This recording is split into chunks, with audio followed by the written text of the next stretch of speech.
Banyak yang menganggap COVID adalah natural disaster atau bencana alam. Namun ada yang mengatakan ini by design. Saya termasuk yang mengatakan ini by design karena jauh sebelum hal ini terjadi, terlalu banyak data yang menyatakan bahwa hal ini akan terjadi. Sehingga sesuatu yang bisa diinfokan terlebih dahulu itu adalah by design. Untuk dikatakan by design, maka ada serial panjang membangun narasi sebelum rencana dijalankan. Dalam kaedah propaganda, memang hal ini harus dilakukan. Sungguh, pelajaran propaganda itu pelajaran yang menarik. Untuk kelas kecil, Anda bisa dikatakan pakar propaganda kalau Anda jago di dalam copywriting dalam digital marketing. Karena mulai dari strategi, funneling, seeding, building trust, selling, sampai membangun loyalitas itu dilakukan di dunia marketing dengan secara urutan. Sama halnya di dalam membangun propaganda untuk tujuan politik seperti yang globalis lakukan. Seedingnya jauh-jauh hari. Lalu ketika mendekati puncaknya dibangun agitasi atau mengajak, kemudian provokasi yaitu mengajak dan bergerak. Di mana tujuan akhir dari propaganda adalah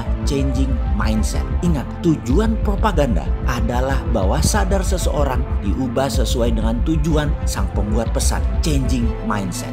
Oh iya, strategi komunikasi yang dijalankan penguasa dengan buzzer saat ini jauh dari changing mindset, tetapi malah jadi counterproduktif karena yang dipilih orang-orang tak berilmu, murahan, penjilat, dan hanya membas asal bunyi kalau dilihat dari kacamata yang lebih luas. Sesungguhnya, buzzer inilah aslinya provokator yang membuat negara saat ini bubrah trustnya kepada sesama anak bangsa. Selain mereka buzzer ini nggak ngerti bela negara, ilmunya rendah, kasar bicaranya, dan menantang lawannya, gaya ini bukan gaya negarawan, tetapi gaya anak jalanan yang kampungan. Oke, kita balik lagi ke propaganda yang dilakukan globalis akan COVID, yang boleh diakui telah berhasil menakut-nakuti pemerintah yang memang lemah hankamnya. Kalau yang kuat hankamnya dan shadownya, aman negaranya. Jadi apa yang dilakukan globalis? Oh, ada yang masih belum percaya ini semua langkah globalis. Kan kita sudah ajari rumus para shadow kalau melihat fenomena. Satu, sudah tahu sebelumnya sehingga no surprise. Jadi ketika pemerintah terkejut atau kagetan, artinya tim shadownya tidak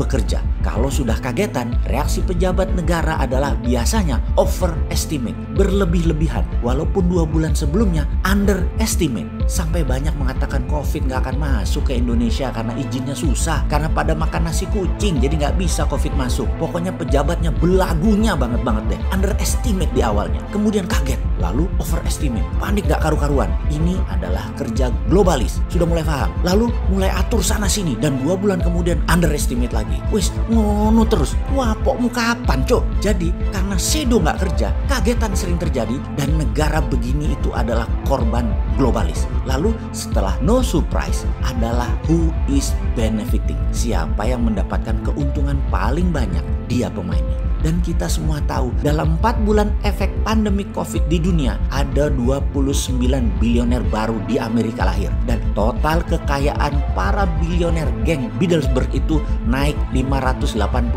billion dolar. Sisi seberang, masyarakat dan pemerintah di Amerika, 16 juta penduduk kehilangan asuransi kesehatan dan 46 juta orang korban PHK kehilangan lapangan kerja. Di Eropa, di Asia, semua hampir sama secara persentasinya. Di mana angka 584 billion dolar lebih kaya tersebut adalah sedotan kekayaan seluruh dunia kegiring ke mereka, para globalis. Sudah mulai paham ini mainan globalis? Belum? Atau masih ngeyel kayak bosman ngeyelin ekonomi dan hankamnya Indonesia yang jebol sama asing?